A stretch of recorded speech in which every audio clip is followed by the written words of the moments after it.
The Fraser River Discovery Center sits on the traditional territory of the Coast Salish peoples.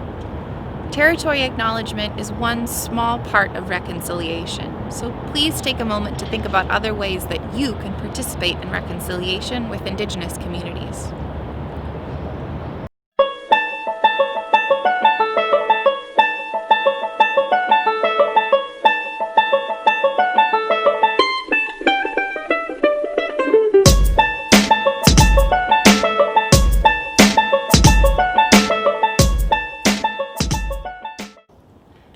Hello, and welcome to Fraser River Discovery Center at Home. My name is Danika, and today we're going to be starting a series on sit spots. So in this first video, I'm going to explain to you what a sit spot is, and then in all of the following videos, I'll teach you another technique that you can use at your sit spot. They'll be coming out every couple weeks, so make sure to check back. So what is a sit spot? Well, it's a spot where you sit. And while you're sitting in your spot, you notice things. You make observations. You return to your spot often, and over time, you'll get to know your spot really well. You discover new things. You watch changes over time. You notice patterns. At your sit spot, you could track the weather and record its effects on your spot. You could do an experiment where you see how long it takes for a leaf to decompose. You could draw pictures of plants as they grow throughout the year. You could write a poem, or record bird songs, or count how many people walk by. You could do something different each time you go to your sit spot, or the same thing. It's your spot. Explore your curiosity. Now, how should you pick your sit spot? Well, there's a few things to keep in mind. First, it should be super close to your home and really easy to get to. If you pick a spot on top of a mountain, it might be really beautiful, but how often are you going to go? Second, it has something natural to observe. Now, this doesn't mean that it has to be in the middle of the wilderness. Urban locations have nature. Haven't you ever seen birds at the bus stop or plants growing up through sidewalk cracks? Third, it should be a place where you can be alone. Even if there's other people around, you should be able to not interact with them. This includes if you go with a grown-up. Can you sit a few feet away from them and spend at least a few minutes not talking? Fourth, it needs to be safe. This is very important. It needs to be safe from other people, safe from intense weather, safe from feeling really self-conscious like other people are watching you. You should feel safe. Fifth, and finally, it should be interesting to you.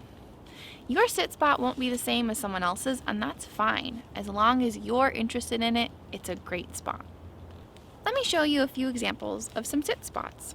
You could pick a spot in your backyard, or on a park bench, off trail in a park, on a balcony, even high up in an apartment. You can still see clouds, birds, trees, maybe even a bug. You could also do it right inside your own home if you have a window with a view. Just try not to get too distracted by what's going on inside. Now, once you've picked your spot, what do you need? Well, the only thing you really need is something to record your observations on.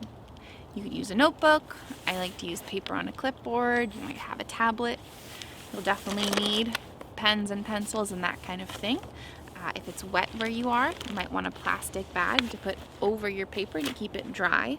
And you could even bring a voice recorder to take notes on. Now, to help with your observations, you could bring a camera.